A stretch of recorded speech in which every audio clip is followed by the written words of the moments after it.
Mbaniriza mu linnya lya Mukama waffe Yesu Kristo, Musooka Manyakawana Franka, obuweereza spiritual minded, endowooza ey'omwoyo, Baluumi sura ya 8 olunyiriri olw'omukaaga. Tutambulira mu ndowooza ey'omwoyo kubanga abakulembera omwoyo wa Katonda be baana ba Katonda. Baluumi sura ya 8 lunyiriri lwa 14. Yokaana enjiri essuula ey'okuna olunyiriri lwa 24 agamba nti Katonda mwoyo n'abamusinza kibagwanira okumusinza mwoyo ne mazima, yenze naawe abaalokoka. Weewaawo Mukama tumwebaza asobosezza okuŋŋaala era tumwebaza atusobozesezza mu byonna bye tutandisobodde era atuyinzisizza mu byonna bye tutandiyinzizza mu kulikeeyo ku mirimu abavuddeyo. Mwebale kukola ate n'aba aweereza mu dipaatimenti yonna obwakabaka bwa Katonda. Mukama akuwa omukisa, webale kuweereza.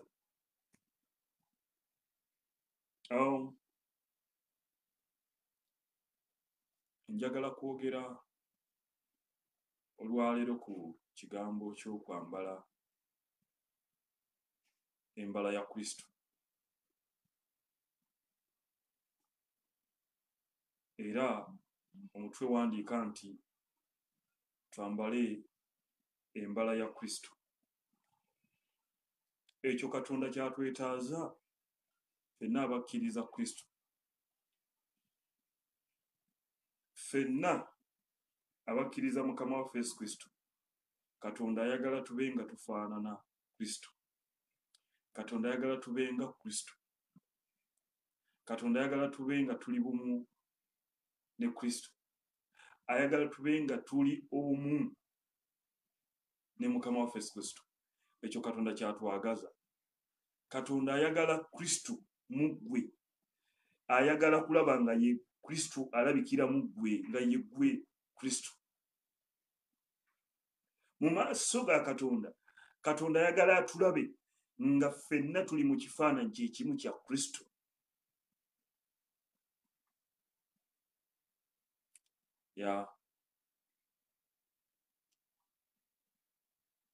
Ekyo kyatwagaza. Kiddemu Katonda ayagala atulabe mu maaso ge nga ffenna tufaanana Kristo.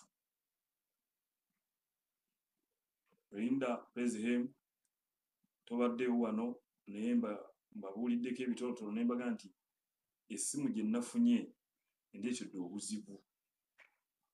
Kikyo olina okutegeera kubanga gwe wakatuuka.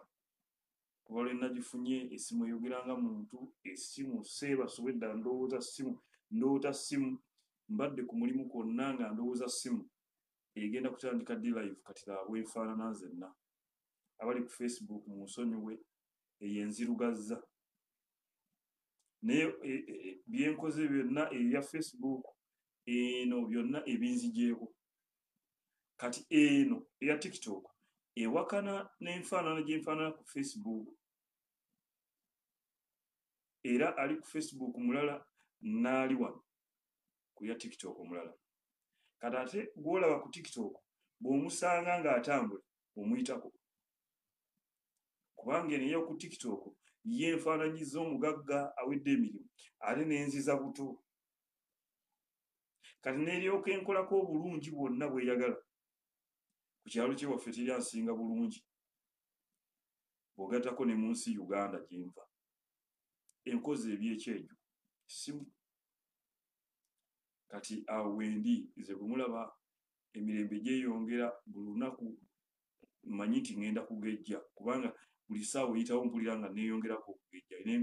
Olwo kati kuwa Facebook kyenvuga nti oyinza kitegeera kubanga ako kanvumya ako akasimu kali mu kunvuma nze nkalaba. Naye kati eno tudduke ffenna mu kitabo kya Yokaana enjiri essuula 15. Ekitegedde ekintu ekyo.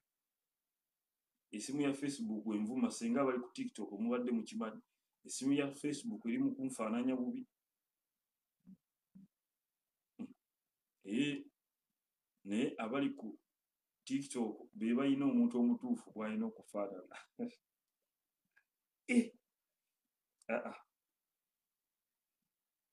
Yokaana Enjiri essuula ya 15 tutandike ku lunyiriri. Olw'e18 twogera ku kwambala embala ya Kristo. Omuntu Katonda gw'ayagala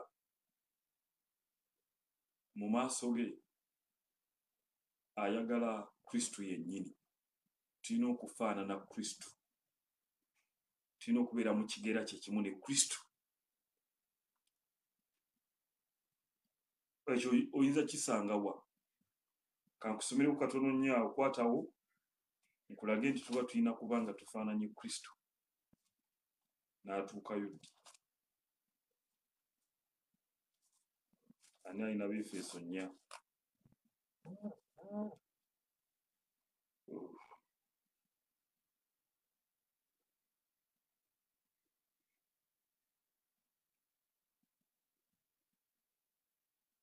Abefeso 4 essuula y'e11 no.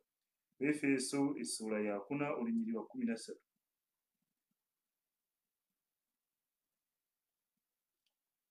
Lwaki kitandikidde ku lw'e11? Kale kanateeke ku lw'e11.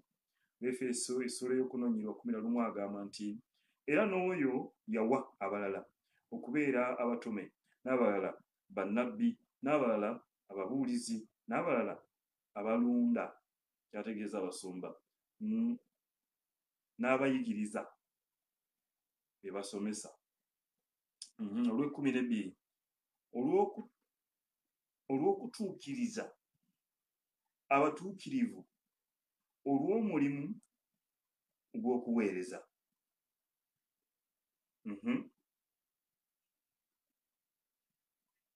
Olw'okuzimba omubiri gwa Kristo.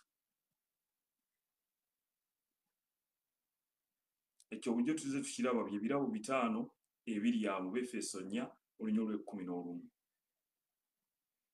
Befeso 4 essuula olunyiriri lwa 11. Katonda atuwa ebirabo 5 mu kyaki. Olw'e12 nga bakugamba nti olw'okutuukiriza oba olw'okutendeka oba olw'okuyigiriza. Version ez'enjawulo era zaawula. Waliwo egamba okutendeka, waliwo egamba okutuukiriza, waliwo egamba okuyigiriza. Kale kituufu kiri nti okuyigiriza bwenjo kijjayo mu bwangu. Abatukuvu olw'omulimu ogw'okuweereza, olw'okuzimba omubiri gwa Kristo, nti nga tetunnaba kuzimba makanisa mu nsi bino ebizimbe, wabula oyo ekkanisa etuulamu ekyo ekizimbe ate yeetunuulirwa ennyo okukola ky'okuzimbibwa. Abali ku Facebook Mukama b'omukisa mwe bali kujja wasajja mwerinde mwenna Mukama b'omukisa. Ebirabo 5 biri mu kanisa olw'okutendeka, olw'okuyigiriza bano babeera balokose, olw'omulimu ogw'obuweereza, okuzimba omubiri gwa Kristo. Y'ensonga lwaki birabo 5 biri mu kyaki. Si kuzimba kizimbe. Ebyo Katonda tabimanyi.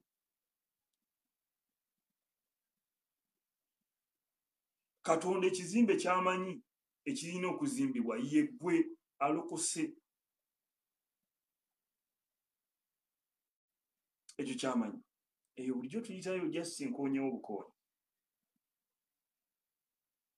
Ekitegeeza nti abali mu kkanisa ebizimbe abaweereza bano abaweereza mu kkanisa ebizimbe tubizimbe, yes.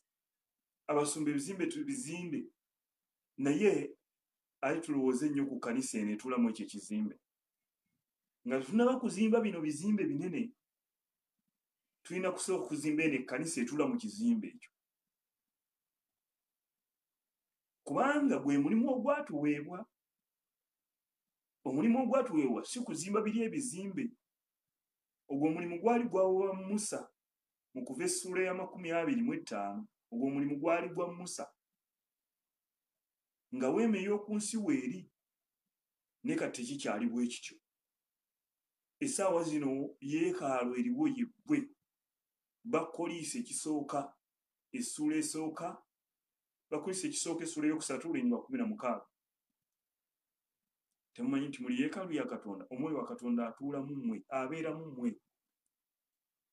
Lydia, praise him. Kati ekikulu kye kiriwa? Abaweereza, abasomesa, abasumba, kuzimba mubiri guno, kuzimba eno yeekaalu, nga tunaba kuzimba bizimbe biri. Yes, tubizimbe, ekitiibwa kiweebwa abo abalokole bazimbye, yes, bye bizimbe tubizimbe, naye abatuula mu ekyo ekizimbe baba nga tebazimbiddwa. Biri byonna by'ozimbye oba ozimbira bwereere. Praise him, Queen. Nkiddemu. Ne bwe tuzimba ebizimbe ebyenkanawo ne baga nti bane musumba gundi yataddewo ekizimbe kinene, nga baga nti yazimbye ekkanisa ennene, eyo si ekkanisa. Twogera ku eno ekkanisa etula mu ekyo ekizimbe nga tebannaba kukuwaanira kizimbe ekyo. Ekkanisa etula mu kizimbe ekyo ye ezimbiddwa.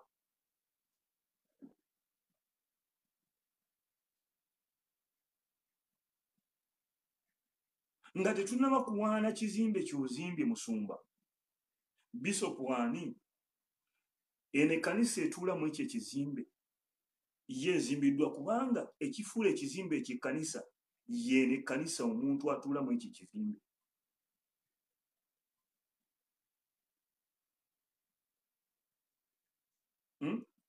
Ekkanisa etula mu kizimbe ekyo bw'ebanga ezimbiddwa, awo kizimbe zimba kyonna ky'oyagala, oba ozimba Uganda yonna n'ogimalayo gizimbe.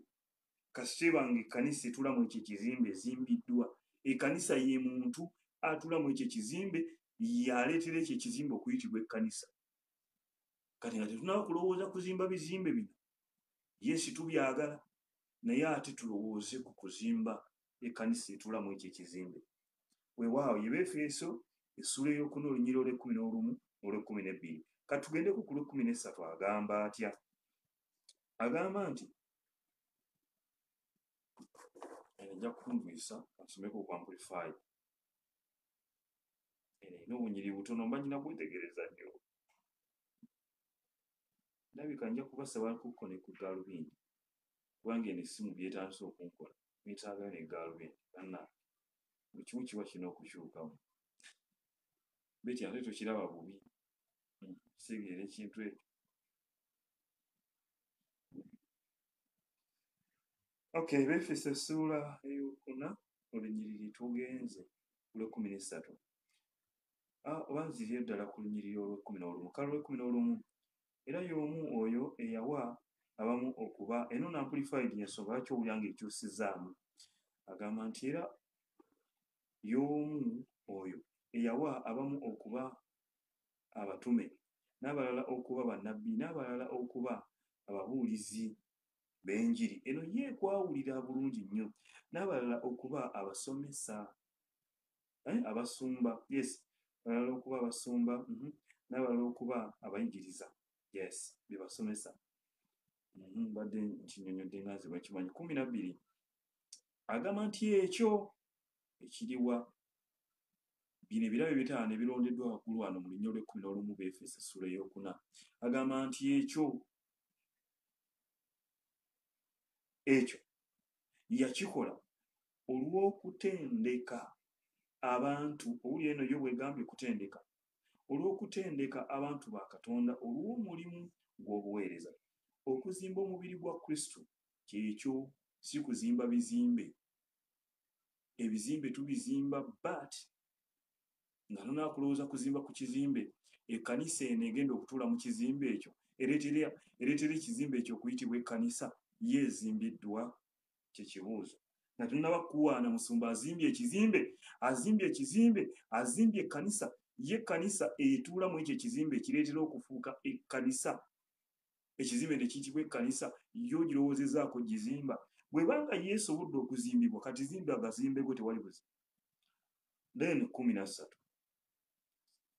ekyo kijja kutwongera okugenda mu maaso okutuusa ffenna ne tulibeera n'okukkiriza kumu. Ebirabo bino 5 bwe biba mu kkanisa abantu bano bayigirizibwa. Bwe bayigirizibwa n'okuzimba omubiri guno okuzimba eno ekkanisa eno yeekaalu ya Kristo. 13 aga nti ekyo kijja kutwongera okugenda mu maaso. Okay, tewaba kuziyizibwa, tuba tugenda bugenzi mu maaso okutuusa ffenna bwe tulibeera n'okukkiriza kumu. Ffenna tulina okuba n'okukkiriza kumu n'okumanyira ddala omwana wa Katonda. Ako kakulu bangi nnyo balokose naye gwe bakkiriza okulokoka tebamumanyi. Ye Timoseewo ekisooka essuula ey'okubiri olunyiriri lwa 4 ayagala abantu bonna balokoke n'okutuuka okutegeera amazima, si byakulokoka bulokosi. Amazima gategedde ye Kristo. Weewaawo kati omwana wa Katonda tulina omumutegeera naye ate tutaabeere mu kukkiriza kumu tetujja kusobola kumanya mwana wa Katonda ono. Era agamba n'okumanyira ddala omwana wa Katonda nga tukulidde ddala mu mwoyo. Waliwo n'okukula mu mwoyo nga si byajja si kuleekaana buleekaanyi mu makanisa kugamba abantu nga omazeemu emyaka 30 nga tolina ky'omanyi. Mazeemu emyaka 30 mu kkanisa ate tumazeeko fe abaludde mu makanisa tetumazeeko bantu mirembe woowe. Naye nga mazima gali nti mu mwoyo tetukuze wabula tukuze bukuzi, kuba na nvi, kuba na biwalaata, kumalako bantu mirembe. Abo teboogezeza Katonda woowe oba omwoyo gwe baba naye abeera wa bbulu oba wa guliini oba waaki simanyi. Weewaawo okutuukira ddala mu mwoyo nedda nga tukulidde ddala mu mwoyo okutuuka ku kigera eky'okubeera nga Kristo bw'ali. Kati ako ke mbadde nnonayo. Bino ebirabo 5 mu kkanisa. Okay? Ebirabo bye tulina 5 mu kkanisa biriwo okuteekateeka omuntu okumubuulira okuva ku street, kumubuulira okuva mu butale, kumubuulira okuva wa ku luseedi ne bamuleeta mu kyaki. Kati then ne bamuteekateeka omuli okuba n'okukkiriza okumu, omuli okukula mu kutegeera Kristo, oyo gwakkiriza, okukula mu mwoyo. Batugambye okuba mu bumu, okukkiriza okumu kitegeeza okukula mu kukkiriza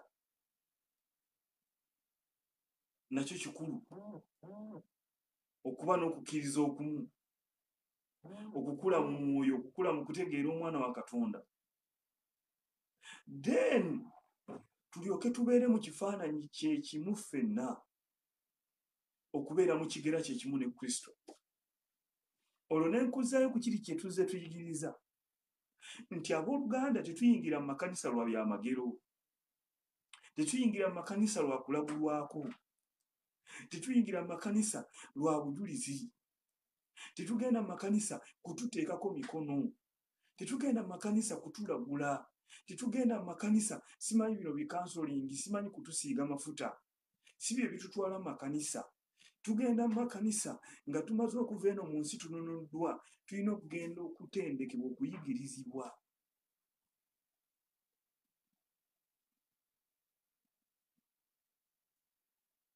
Tutegeere Kristo bwe tukkiriza, tukule mu mwoyo, tubeere mu kigera kye kimu ne Kristo.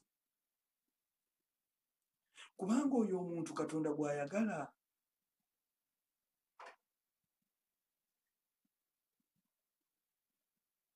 Afaanana ono Kristo gwe yaleeta. Kristo tumufaanana tutya? Togenda kumufaanana mu kkala, wabula kalakita ye. Kalakita ye.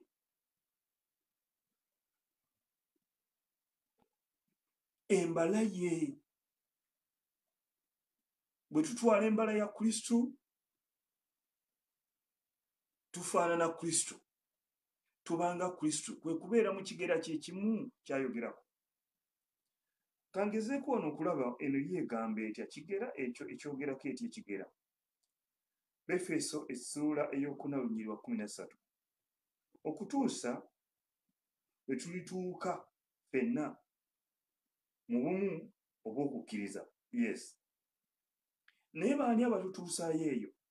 Bye birabe 5 bye batuwadde mu lunya olw'e11, olw'e12 nga batutendeka, batuyigiriza, then olw'e13 okutuusa bwe tulituuka ffenna mu bumu obw'okukkiriza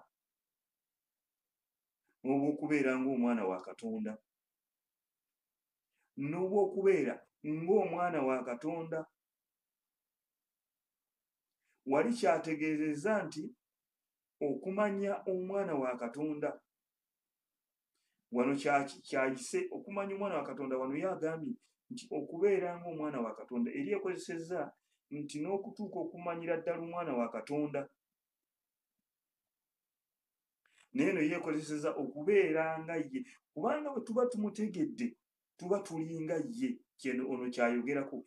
Message esigala y'emu gya sibakyusa mu nzivuunula. Okubeera nga ye eri etegeezezza okumumanya. Kyekyo. Kubanga bw'oba omutegedde kitegeeza oba nga ye. Agambye nti lwe tulituuka okuba omuntu omukulu, okutuuka mu kigera eky'obukulu obw'okutuukirira kwa Kristo. Eky'obukulu obw'okutuukirira kwa Kristo. Okutuukirira okwo kuwulira nti tutuuka mu kigera eky'obukulu, tukula ne tutuukirira mu kutuukirira kwa Kristo, ne tutuukirira mu kutuukirira kwa Kristo. Naye tetusobola kutuuka ku eryo ssa, tetusobola kutuuka ku eryo ddaala. Lwaki? Nga omutwe waggulu. Kirina kuviira ddala ku mutwe waggulu. Abali mu kkanisa be bataddewo bakoze omulimu gwabwe. Kubanga abali mu kkanisa be batuyigiriza, ne tuba mu bumu obw'okukkiriza, ne tumanya omwana wa Katonda, oba ne tubeera nga ye, oba ne tukula mu mwoyo, then ne tutuuka mu kigera kye kimu ne Kristo. Kubanga Katonda gw'ayagala, ayagala Kristo. Mu maaso ga Katonda ayagala Kristo, ayagala ofaanane Kristo.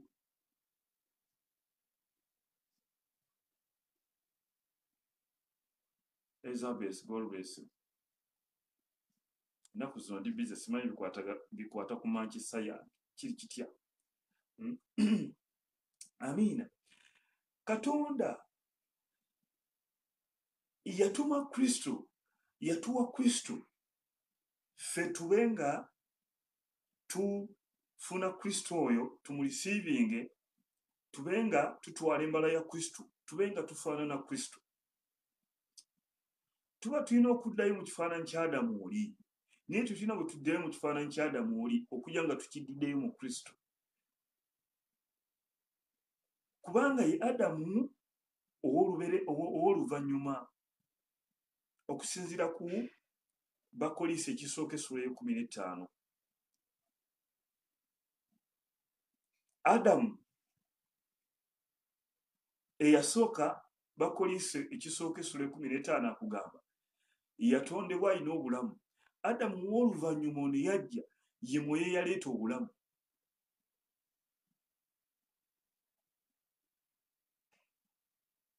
Kati Kristo ali mu ffe okusinziira ku Befeso essula esooka.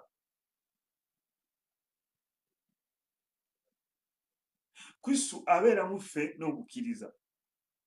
Bw'abanga mwoyo ali mu ffe era embala gye tutwala erina kuba ya mwoyo. Tetufaanana Kristo, tetutuuka mu kigeera kya Kristo nga bwe tufaanana bwe tuti ku mubiri nogaa nti kati nfaananye Kristo. Nga bw'obeera ne mukyalo naga nti bafaanaganye kati. Ne Kristo nga bwe tuli abagole ba Kristo tutuuka ne tufaanana Kristo naye si ku mubiri kubanga ye mwoyo. Tutuuka ne tumufaanana nga bw'onoosanga abafumba bafumbirigano ababiri bwe batuuka ne bafaanagana.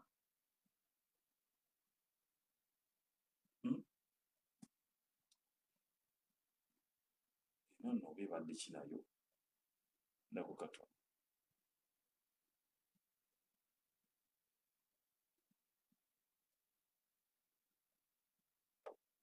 Kati ate mbadde manyi kino kiri kweri essimu. Sorry, back.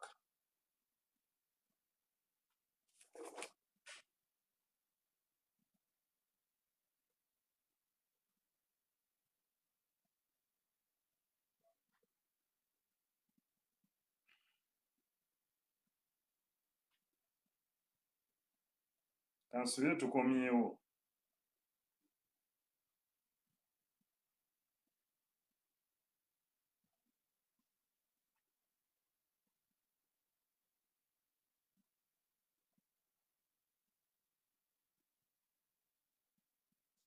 Sorry, katono nnyo.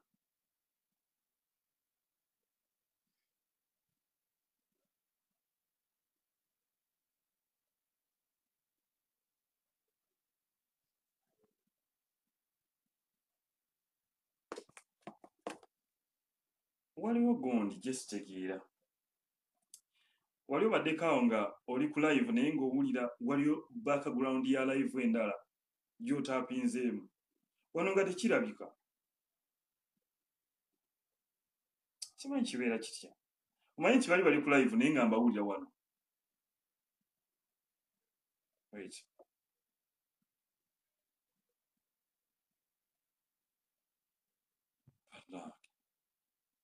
Tibinsobedde.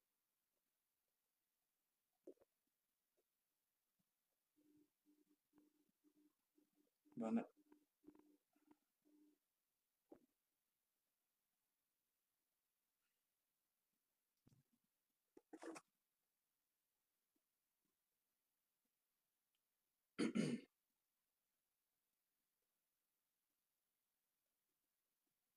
okay, ndowooza tukomyewo. Waliwo commenting awo ne tulaba.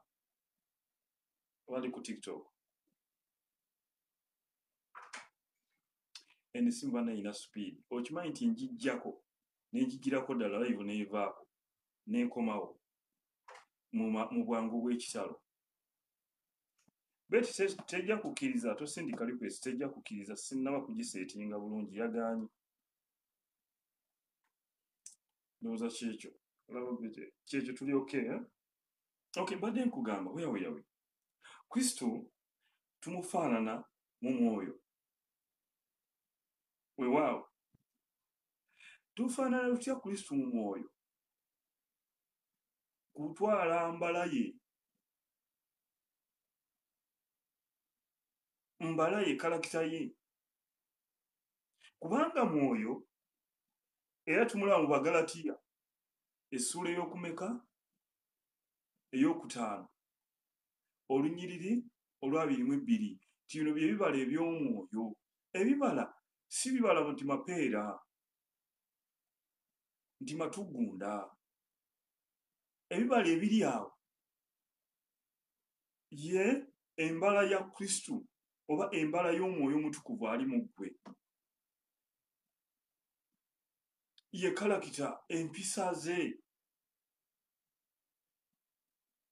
Nti bwe tuba tutambulidde mu mpisa ezo, kubanga ze twakkiriza okutambuliramu, kati bwe tuba tuzitambuliddemu, Abefeso kyatugamba 5:8 nti edda mwali kizikiza naye kaakano muli musana. Bayibuli endala ey'Oluzungu egamba nti tuli kitangaala. Katutambulire mu musana ogwo. Kati omusana ogwo bwe bulamu bwe twaweebwa obutuukirivu, naye okubutambuliramu buyina empisa zaabwo, buyina kalakita yaabwo, buyina embala yaabwo. Ekyo kye kitufaananya Kristo. Naye tetulina bwe tufaanana Kristo nga tetuyigiriziddwa ekyo, nga tetuyigiriziddwa mbala ya Mwoyo Mutukuvu. Kubanga Kristo tumulaba nga mu ndagaano enkadde alabikira mu bintu bingi. Bw'atyo najja ne yeeyoleka eri abaana b'abantu, n'ayambala omubiri, n'azaalibwa ng'omwana. Kati siteegi ye tumuyina ya Mwoyo Mutukuvu, kubanga bw'aba agenda naga nti sigenda kubaleka nga bano. Ne tuba nga tumusigazza mu siteegi y'Omwoyo Mutukuvu. Kati essaawa zino tutambula ne Kristo mu mwoyo, naye mu mbala ye. Kati biri bye baawangayo bino biki, ssaddaaka biki byonna bino ebyo si makulu kati, wabula embala ye kyekikulu, bye bibala. Ye byasaba ye waabibala. Mwe mwambala embala yange. Era bwe tulaba, tugende we twabadde tulina okugenda, Yokaana essuula eyo-15, Yokaana ssuula 15:8 agamba nti ensi bwe bakyawanga mumanye nga yasooka kukyawa nze, nga tennaba kukyawa mmwe.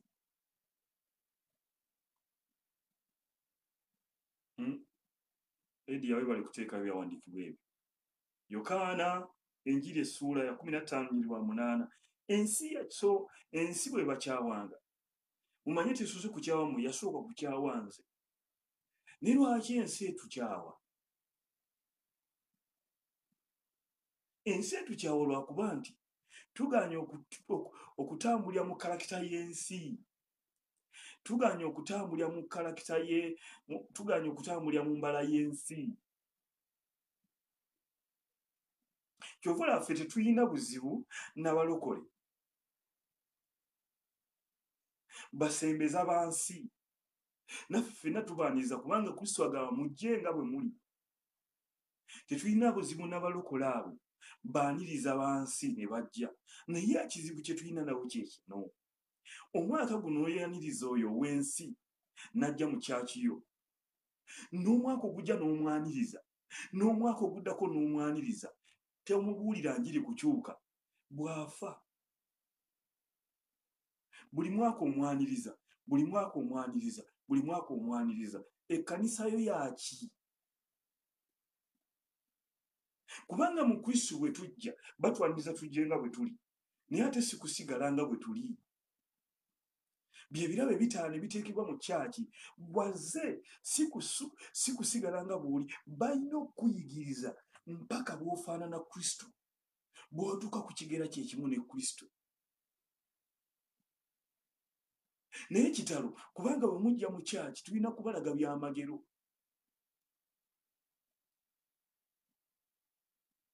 Kibi nnyo kubanga bwe mujja mu kyaki tulina kubalagulako bye bibaleeta. Bwe mujja mu kyaki tulina kubaguza mukisa.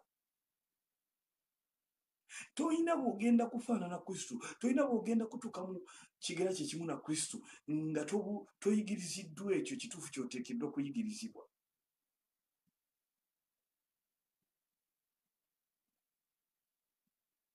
Awo tolina bw'ojja nemba nga nkuyise lwa byamagero era nga naawe okutte transport onoteeka n'olinnya bbaasi ngenda wa musajja wa Katonda oliyo ebyamagero bibalukanga mberenge tolina kyogenda kuyiga ku ekyo kye wakkiriza era n'ekyo ky'oli sitasi yeekulaga oli ki oli mulokole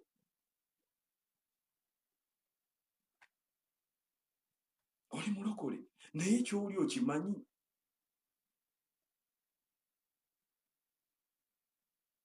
sitasi yeeraga oli mulokole naye ky'oli okimanyi byewakkiriza obimanyi ky'olimu okitegeera kyewakkiriza okimanyi otherwise bitumenyera bwereere bitutawaanyiza bwereere olugendo lunene lwe tulina olugendo lunene lwe tuyina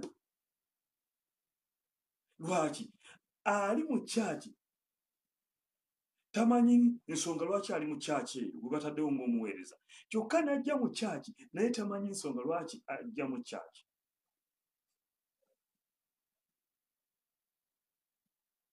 n'osanga akavuyo olina atindidde olugendo nga zikunoonya musajja wa Katonda amuteekeko emikono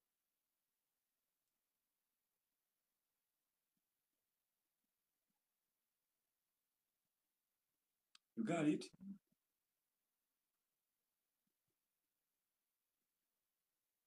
lwaki ensi eteekeddwa okutukyawa kyekiri kye ŋŋamba bwe musumba noga nti nze buli kaseera ab'ensi banjagala abayimbi b'ensi ne bakwagala nnyo era bo bennyini babeera ku zikamera nga boogera ewa musumba gundi tebatugoba ewa musumba gundi tatugoba yeye musumba waffe tatugoba mwaka ku mwaka asigala bw'atyo talirokoka talikyuka ewa musumba gundi yo batusembeza ekkanisa teriiwo oyo ajje just kuyitawo buyisi nawuli ajje awatali kukyuka kubanga lwaki gwe musingi gwe wateekawo taligenda kukyuka tajja kulokoka and that's the truth naye eno kirina kubeera bwe kiti jangu nga bw'oli then yigirizibwa jangu nga bw'oli lokoka nga bw'ozze then ogende ng'oyigirizibwa ng'okyuka mpola mpola okufaanana Kristo naye gwe mwaka ku mwaka nenzija ndi muyimbi wansi n'omusamize n'ajja n'agenda era n'omwaka ogujja n'ajja n'omwezi ogujja n'ajja n'ajja talokoka wabula atendereza ne ku kituti kuwoli ffe gwe musumba waffe era tukwagala nnyo kubanga gwe totugoba gwe musingi gwe wateekawo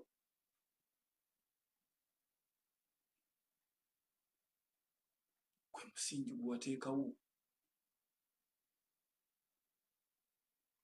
ekituufu kiriwa kyolina okukola kukyusa musingi ogwo mujja ne bannange eno gye mujjanga bwe muli nezimini zammwe n'enjaga yammwe naye eno muba muzze kulokoka so si kukuba dansi ate muddeyo n'omwaka ogujja ngenda kutegeka era mujje ekivulu ky'abasereebu era mukyakale era muddeyo bino si bya kookoonyo si bya joking subject bino si bya katemba tumanyi ekituufu kiteekeddwa okukolebwa mu kkanisa tuliwo okukyusibwa kuva mu kifaananyi kyekimu ne Kristo ensi lwaki etukyawa kubanga tugaanye okwadaputinga ekyayo tugaanye okutambulira mu bulamu bwayo tugaanye okutambulira mu mbala yaayo tugaanye okubala ebibala by'ensi ensonga lwaki ensi eteekeddwa okutukyawa Kristo lwaki yamukyawa agamba nti ensi tekyuse kukyawa mmwe webanga ebakyayi tekyuse kukyawa mmwe yasooka kukyawa nze lwaki kubanga ye yagaana okukkiriza okutambulira mu bibala by'ensi yagaana okwadaputinga ebyensi. Kati naffe bwe tuli abamukkiriza ng'abagoberezi be, naffe agambye nti edda mwali mu kizikiza, Befeso essula 5:8 nti naye kaakati muli mu ki? Muli mu musana, nti kale mutambulye mu musana. Olaba nti ogaanye okwadaputinga kiri ekyensi nga Kristo bw'omukkiriza bw'osazeewo otambule ne Kristo, kyokka oli mu nsi. Kati ensi tejja kukwagala, abayimbi b'ensi tebagenda kukwagala, abantu b'ensi tebagenda kukwagala, kubanga lwaki? Oli mu nsi naye ogaanye okutambulira mu mpisa y'ensi. Ensi tesobola kukwagala mulokole, kkiriza gaana. Yesu agambye nti bw'eba ebakyayi teesoose kukyawa mmwe, yasooka kukyawa nze. Butereevu oteekeddwa okuba nga okyayibwa, tuteekeddwa okuba nga tukyayibwa mu nsi. Bw'eba etwagadde, kkiriza gaana. Tukkiriza okutambulira mu byayo, tukkiriza okwadaputinga ku byayo.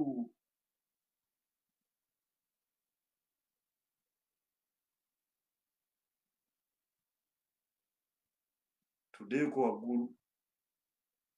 Yokaana Enjiri essula 15:16 agamba nti si mmwe mwannonda, nze naye nze nabalonda. Si mmwe mwannonda naye nze.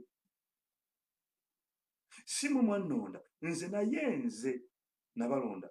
Mmwe ne mbateekawo mugende mubalenga nga si kyakubala bubazi, wabula mubalenga ebibala n'ebibala byammwe bibeerengawo. Ebibala mbalaye, mbataddewo mu nsi, mbalonze naye mbajja eri mu nsi, naye ate muli mu nsi eyo mwe mulina okubalira ebibala. Mu nsi eno mwe tulina okubalira embala ya Kristo. Mbataddewo mubale embala yange, mbajjeyo eri mu nsi, then mutwale embala yange mwambale nze.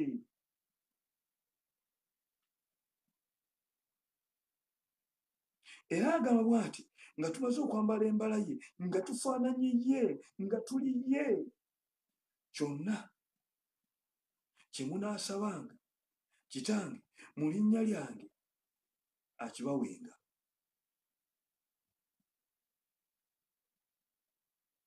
Ekikukakasa nti Kristo ono ayagala tubeere mu ye, nti bwe tubeera mu ye tusobola okubala ebibala, tusobola okubala embala ye. Lulinya olwokutaano. Tuddeeko waggulu era katono. Nze muzabbibu mwe matabi, abeera mu nze nange mu ye, oyo abala ebibala bingi, kubanga awatali nze temuliiko kye muyinza kukola. Mu Kristo mwe tubalira ebibala ebingi, kyokka ebibala y'embala ye, his character mu Kristo. Ebefeso kyagambye, Ebefeso 5:8 edda mwali kizikiza naye kaakano muli musana, mutambulye mu musana. Tutambulira mu Kristo. Nabagamba nga bw'olaba abaana ba Isirayiri bwe baali bava e Misiri baatambulira mu ddungu. Ffe kati naffe twaggyibwa mu kizikiza, twanunulibwa mu nsi, naye olugendo lwaffe luno olw'obulokozi tutambulira mu Kristo. Yokaana Enjiri essula 14:6 nze ekkubo amazima n'obulamu, teri ajja eri Kitange wabula ng'ayita mu nze. Tutambula olugendo luno olw'obulokozi nga tutambulira mu Kristo, tuyita mu Kristo, tusabira mu Kristo. Kyavudde agamba nti nti kyonna kye munaasabanga, baagambye nti babale embala ye oba babale ebibala, kyonna kye munaasabanga Kitange mu linnya lyange akibawenga. Lwaki tusaba mu linnya lye? Kubanga tuli mu ye, twadaputinze kalakita ye. Kyagambye tubaza ebibala, tubaza embala ye. Kyonna kye tusaba otugenda mu maaso ga Katonda tufaanana Kristo. Olwedde twambadde Kristo, tuli ye. tuliye mu maaso ga Katonda tulabika nga ye. Kyonna kye twagala okuva eri Katonda kituweebwa for free without no coin. Tetusobola kubanga tusabibwa ekikumi kyonna okugula omukisa eri Katonda, okukola ki, okukusabira. Toyina kuwaayo. You don't have to pay any coin okubanga olina kyokolebwa eri Katonda. Kubanga lwaki? Era gwe wennaagula, gwe wenna alina kyogula mu nnyumba ya Katonda, gwe wenna alina kyosasula mu maaso ga Katonda, lwaki ogula? Nze wa kitange nina kyengula mu nnyumba ya kitange, nina kyengula. Nedda ndi mwana mu nnyumba ya kitange. I'm not supposed to pay any coin ewa taata. Sigula wa taata sigula. Lwaki? Ndi mwana. Bwe tuba tuli mu Kristo nga ddala twambadde embala ya Kristo, bwe tugenda mu maaso ga Katonda, Kristo y'aba asaba. Musabe kyonna kye munaasaba Kitange okuyita mu linnya lyange kibaweebwe. Lwaki? Twambadde Kristo, twadaputize kalakita ya Kristo ne tugyambala. Bwe tuba tugenze mu maaso tusaba without no coin, any coin. Tetusobola kuwaayo coin yonna nga tulina kye twagala eri Katonda. Tetuwaayo mu nnyumba ya Katonda, tuwaayo nga tetugula, tuwaayo kwebaza.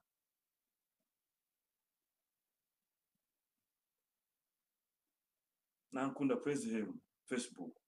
Mu nnyumba ya Katonda tuwaayo, tuwaayo kwebaza. So si bino bye bakukanda. Era ensigo nefuuka ensigo. Gwe diyo n'ensigo. Hallelujah.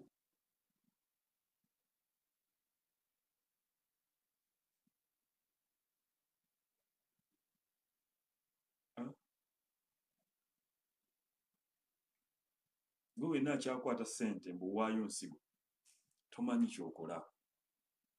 Bwe bateeka ku bunkenke ekimu ekyekumi. Guys, temumanyi bye mukola. Temubimanyi.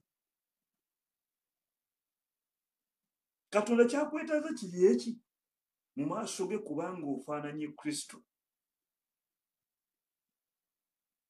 Towaayo yadde ekikumi, tetugula. Wonna woogenda n'ogula kitegeeza awo si wa kitaawo, olina okusasula. Naye ewaffe mu maka, ewa taata sigula, ewa maama sigula, ndi mwana. Kristo agula, tagula. Kristo bw'aba agula, then naawe osaanye okugula. Ebyo babasimbisa layini ne babasiriwalirako. Mbw'ayagala omukisa, simba wano ogw'akakadde, simba wano ogw'obukadde obutaano, simba wano ogwa maketi ya Katonda yamutwolerako n'abaako ne wagusitowali nga naga nti wano wagusitowali nze guugo agutundengako. Babagiininga baateesa ne Katonda price entuufu kwalina okutundira omukisa. Kipimo ki? Baateesa ne Katonda nti kino ekipimo kya miliyoni 2, kino ekipimo kya kakadde, kino ekipimo kya okwo kwonna kubasiriwalirako.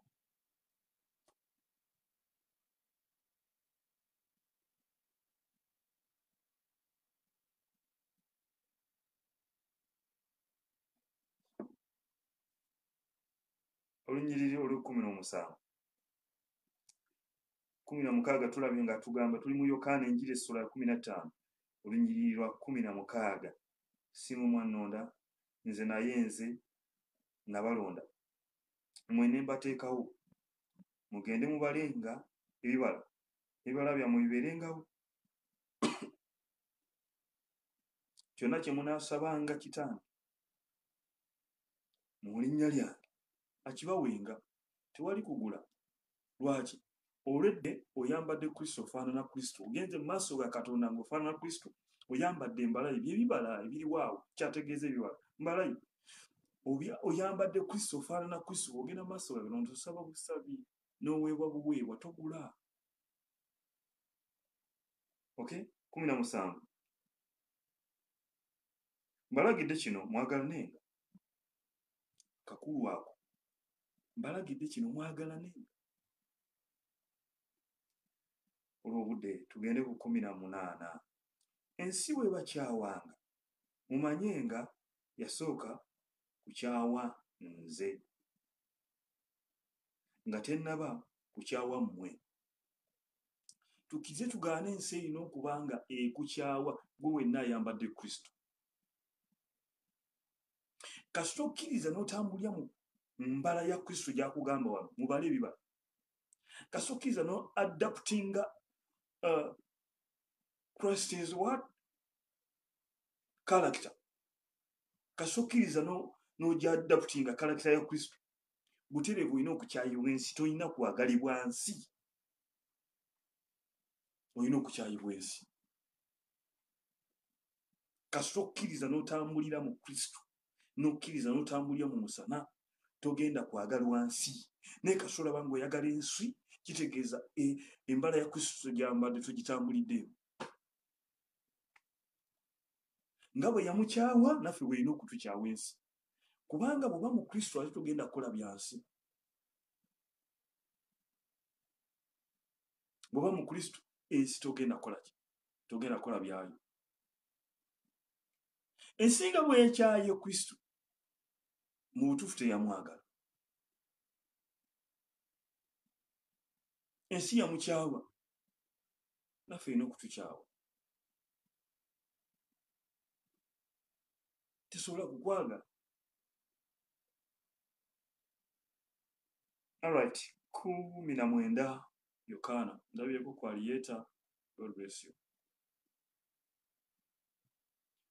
Ndabyeko ku gundi.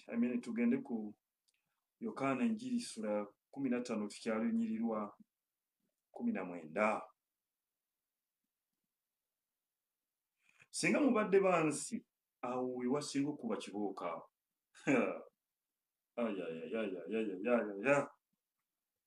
Singa mubadde bansi ensi yandyagadde ekyayo.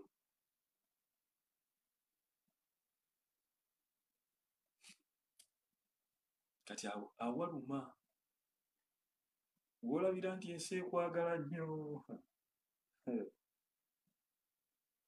Ensi yandyagadde ekyayo. Ensi weeyagalira ekyayo, weekwagalira ennyo ensi. Bw'omulokole ensi neekwagala nnyo. Abayimbi b'ensi ne bakwagala nnyo. Abasawo abagande b'ensi ne bakwagala nnyo. Buli omu n'akwagala ennyo.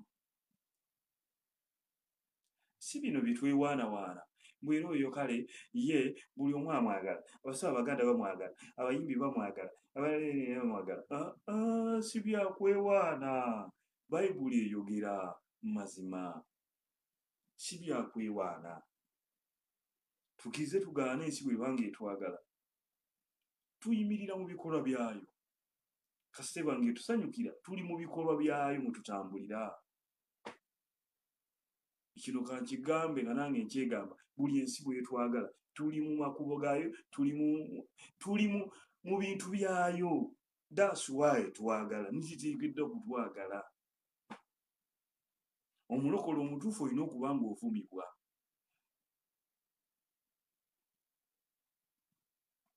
Kubanga reasoning capacity ye bandala ku bantu ba. Kyoyogera kyonna kibuuka entegeera yaabwe. That's why batuyita abasiru. Batuyita abalo kubanga ogenda mugantiize Mukama agamba nti kino bwe kino naga nti ebiki. Oli mulalu. Ekikundamu mwesiiwaza nnyo. Mwawunga. Olina okuba kweryessa. Okukkiriza ko ng'owensi takutegeera. Kyetegeeza nga kumusukkako.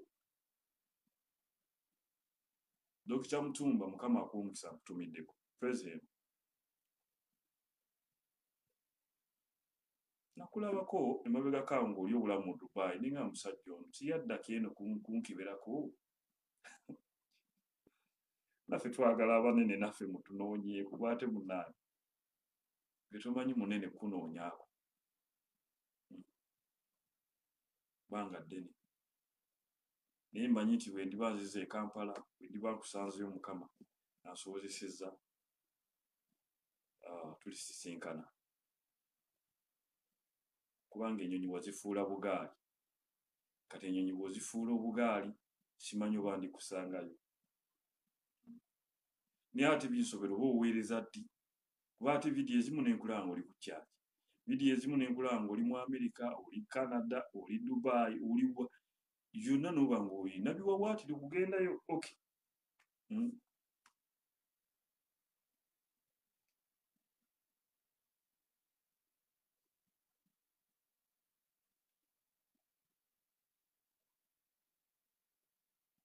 Okay. Yes, nkyali wano mu Tcom, Dubai Internet City, Mukama kumukisa nja kuba nkulindira. Alright, tugende tukyali ku lunyiriri lwa 19 luno. Mbadde njagala nnyo ddunyikiza Yokaana Enjiri essula ya 15:19. Agamba nti singa mubadde ba nsi, ensi yandyagadde ekyayo. Awo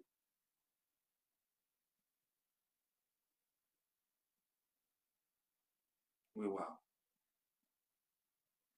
Ensi yandyagadde ekyayo. Naye kubanga tetuli ba nsi, bannange ensi kyebeetuwalana. Teyinza kutwagala kubanga Kristo yamwagala. Naye kasita ekwagala, manya butereevu, eyagala kyayo. Ensi bw'ebanga ekwagala, eri mu kwagala kyayo ne buba mulokole, nga bakumanyi nti oli mulokole, naye ng'ensi basamize bakwagala, bonna bakuyaayaanira, bonna buli muntu yenna agamba nti oyo ye waffe. Ensi n'ekwagala nga tekukyawa, weekebere, eyagala kyayo. Kubanga teyinza kutwagala, tetukola bikola byayo, tetutambulira mu mpisa zaayo, kati egenda kukwagala etya?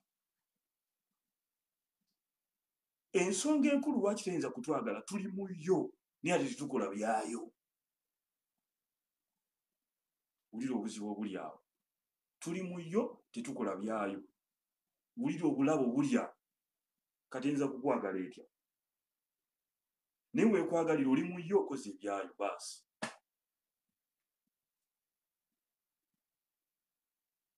Okitegedde? Muba muteredde.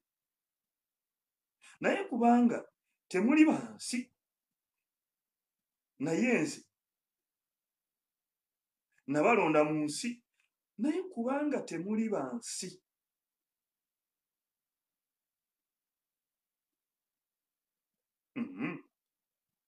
naye nze nabalonda mu nsi, ensi kyeva ebakyawa. Bw'ali okyali mu nsi nga tunakulondebwayo, yali ekwagala nga tewali buzibu.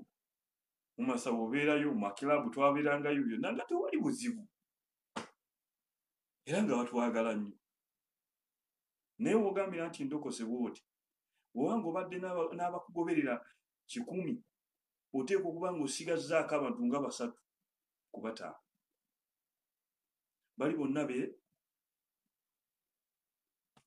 bagenda bakwesalako. Bw'olokoka, kambabuulire, bw'olokoka, Katonda agenda akukungula. Olabyeko ekintu, olabyeko ani yali alunzeeko n'alaba ku nte ng'erina enkwa. Liyo n'enkwa, enkwa bagiyita batya mu Luzungu? Abasoma enkwa eno ogijja ku nte. Enkwa kati Katonda bwe tulokoka agenda atuggyako kamu ku kamu. Nalina gganga y'abavubuka nga sinaakulokoka. Bwe twagendanga mu kilaabu, bwe twakolanga tya, bavubuka baali bangi. Naye bwe nalokoka, mbabuulira bino, natuuka ekiseera nga ninga atalina mikwano, abavubuka bonna nga bagenze.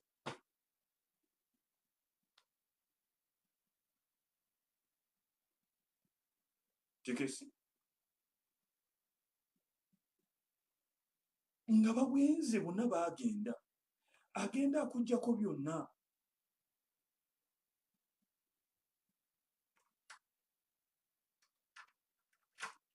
Okitegedde ekintu ekyo?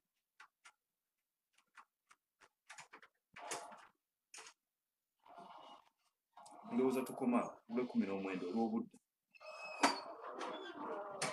Ki kye tutunuulidde olwaleero nga tumaliriza abooluganda? Kye kigambo eky'okubala embala ya Kristo. adopt Jesus character.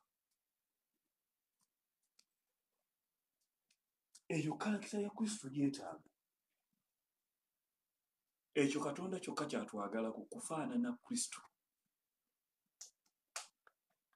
Befeso essuula ya 4 gikwate. Befeso essuula ey'okuna okuva ku linnya olw'11 olw'12 ojja kutegeera olunya olw'12 lwaki ogenda mu kkanisa bwe.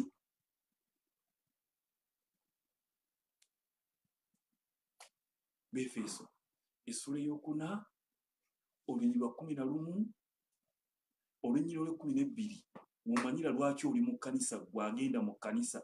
Togendayo kunona byamagero, togendayo kukulagulako, togendayo kugula mukisa, togendayo kugula mazzi, togendayo kugula mpeta, togendayo kugula muceere, togendayo kugula mafuta. Befeso essuula ey'okuna olunyiri lwa 11 olunyiri olw'12 lwe lukulaga lwaki ogenda mu kkanisa. Naawe omuweereza ali mu kkanisa, olunyiri olw'12 lwe lukulaga lwaki oli mu kkanisa oweereza. Ntegeeza mu babisopu abasumba baani olunyiri lwa 12 Befeso essuula ey'okuna. Then olunyiri olw'13 ne lukulaga nti tulina okubeera mu kifaananyi kye kimu ne Kristo. Ekyo Katonda ky'ayagala.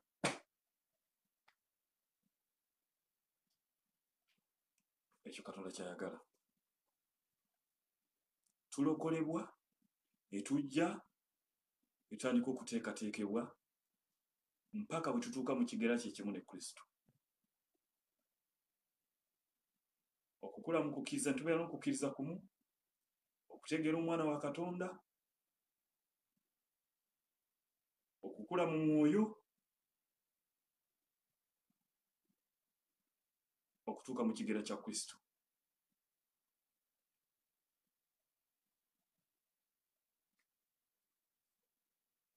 Katonda twagala mu maaso ge nga tufaanana Kristo, nga Kristo yayimiridde mu maaso ge, nga nyimiridde mu maaso ga Katonda, nga ndi mu maaso ga Katonda naye nga Kristo yaliwo. Ekyo nga tulyo kati nga tulina kulwana struggle za nsi, struggle weeri awo ey'okufaanana Kristo, ey'okubeera mu kigera kye kimu ne Kristo. Ate nno si ku mubiri, inside mu mwoyo.